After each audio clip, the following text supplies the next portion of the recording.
अगर आपको एक वर्दी दे दी जाए और कहा जाए कि अब आप जेल के गार्ड हैं, क्या आप अपने दोस्तों पर हुकूमत चलाने लगेंगे? 1971 में स्टैनफोर्ड यूनिवर्सिटी के एक अंधेरे तहखाने में ऐसा ही हुआ, जहां आम छात्रों ने कुछ ही घंटों में दरिंदों की तरह बर्ताव शुरू कर दिया। क्या इंसान की असली फितरत तभी बाहर आती है जब उसे सत्ता और हालात का मौका मिले? ये सिर्फ एक प्रयोग नहीं था, ये एक आईना था, हमारे अंदर छिपे अंधेरे का। आइए जानते हैं इस पॉडकास्ट में इस कहानी को। मैं आपका अजय और आज हमारे साथ है राधा जी। पॉडकास्ट को पूरा देखिए।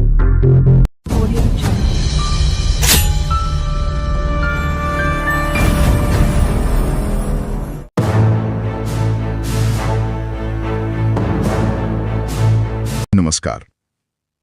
आज हम एक बहुत ही चर्चित और कहना चाहिए विवादास्पद मनोवैज्ञानिक प्रयोग की गहराई में उतर रहे हैं, स्टैनफोर्ड जेल प्रयोग। हमारे पास जो जानकारी है वो वाकई चौंकाने वाली है कि उस दौरान क्या क्या हुआ था। हाँ, ये एक ऐसा प्रयोग है जिसने इंसानी स्वभाव के कुछ काफी अंधेरे कोनों को उजागर किया। सोचिए, 1971 की बात है। स्टैनफोर्ड यूनिवर्सिटी का बेसमेंट। प्रोफेसर फिलिप जिम्बार्डो एक नकली जेल बनाते हैं, मतलब बाकायदा सलाखें, छोटी छोटी तंग कोठरियां। हाँ, माहौल एकदम असली जैसा बनाने की पूरी कोशिश की गई थी। और फिर 24 बिल्कुल सामान्य, मतलब हेल्दी कॉलेज छात्रों को चुना गया। कोई क्रिमिनल रिकॉर्ड नहीं, कुछ नहीं जी। और फिर शायद सिक्का उछालकर या किसी रैंडम तरीके से आधे कैदी बन गए और आधे गार्ड।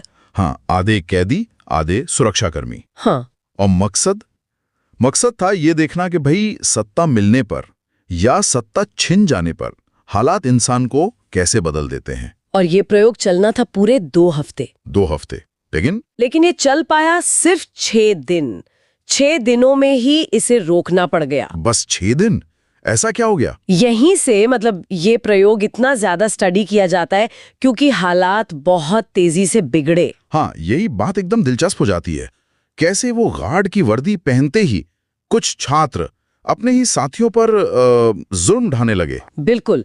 जानकारी यही बताती है कि कुछ गार्ड्स ने अपनी भूमिका को शायद कुछ ज्यादा ही सीरियसली ले लिया। मतलब वो सिर्फ हुक्म चलाना नहीं? नहीं, उससे कई ज्यादा।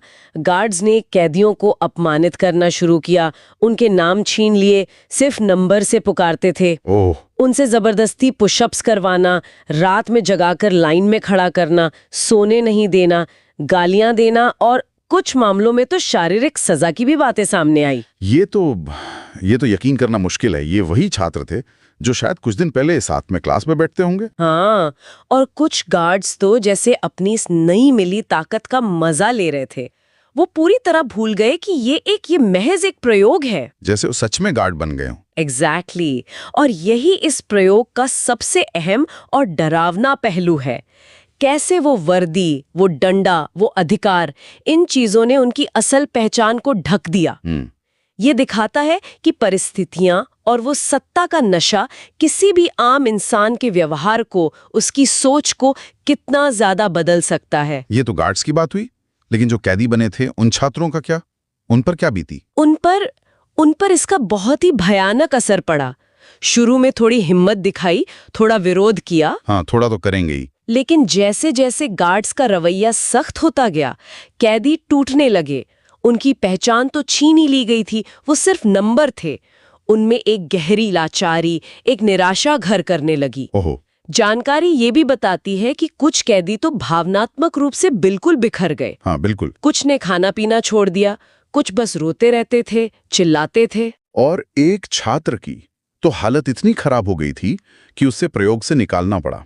जी हाँ, सिर्फ कुछ ही दिनों के अंदर वो मानसिक संतुलन खोने की कगार पर पहुंच गया था। उसे हटाना जरूरी हो गया था। सोचकर ही अजीब लगता है, इतनी तेजी से ये सब हुआ। ये जो मानसिक गिरावट की रफ्तार थी वो बहुत ही चिंताजनक थी।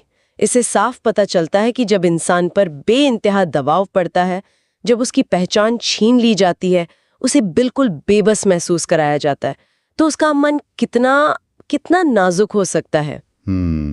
ये प्रयोग हमें सोचने पर मजबूर करता है कि क्या हम सबके अंदर कोई बुराई छिपी है, कोई क्रूरता जो सही मौका और माहौल मिलते ही बाहर आ सकती है। तो फिर इस सब का मतलब क्या निकालें? इस पूरे भयानक तजुर्बे का निचोड़ क्या है? देखिए, स्टैनफोर्ड जेल प्रयोग एक तरह से ये दिखाता है कि हम शायद उतने फिक्स नहीं है जितना हम सोचते हैं। हमारी अच्छाई या बुराई वो काफी हद तक हालात पर, हमें दी गई भूमिका पर निर्भर करती है। मतलब साधारण लोग भी? हाँ, साधारण लोग भी, बिल्कुल आम लोग भी, खास परिस्थितियों में सत्ता के प्रभाव में आकर या तो क्रूर बन सकते हैं या फिर हालात का शिकार होकर एकदम असहाय टूट सकते हैं। ये उस अंधेरे की एक झलक है जो शायद हम सबके अंदर कहीं ना कहीं है, जिसे हम देखना नहीं चाहते। बिल्कुल। और इसे अगर आज के संदर्भ में देखें तो ये प्रयोग आज भी, इतने साल बाद भी बहुत प्रासंगिक है। कैसे? ये हमें अपने आसपास जो सत्ता के ढांचे हैं, चाहे वो ऑफिस में हो, समाज में हो, घर में हो, उन पर सवाल उठाने को कहता है।